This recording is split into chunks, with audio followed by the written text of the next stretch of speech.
Okay, there are two new features within the grading window. The first one is creating a rubric for your classroom. Just like assignments, any rubric you've ever created within Google Classroom is saved and you're able to reuse it. So you can either create a new rubric and it will look like this, or you can reuse the rubric. And just like I did before, I can drop down into any class I've used in the past and grab a rubric and edit it within this window. I have to pull it up. Here we go, within this window.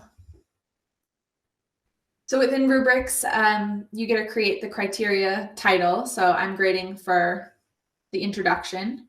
You can write a description of what you're looking for and then create descending point values.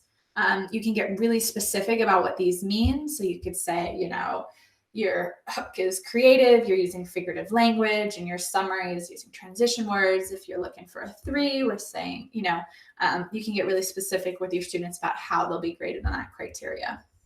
You can add as many of those criteria as you want. And you can also, in the top right of the criteria, there's a stoplight.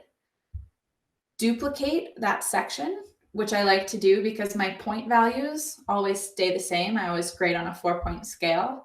And then I duplicate that so I have my scale and I just have to edit the criteria section, which is kind of nice.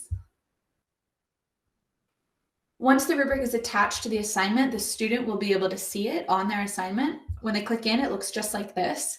So it's a great tool for self-assessment as well. A lot of times on an assignment, I'll ask the students to assess themselves in the comment section. Look at the rubric. Where would you put yourself on this scale?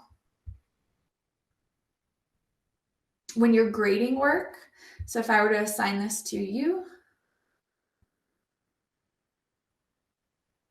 and as the teacher, I go down to grade the work, I would see that student's work. And below that, I have the rubric. So I can really quickly just click in. And in the right-hand side, you'll see the rubric is auto-calculating that score for the student.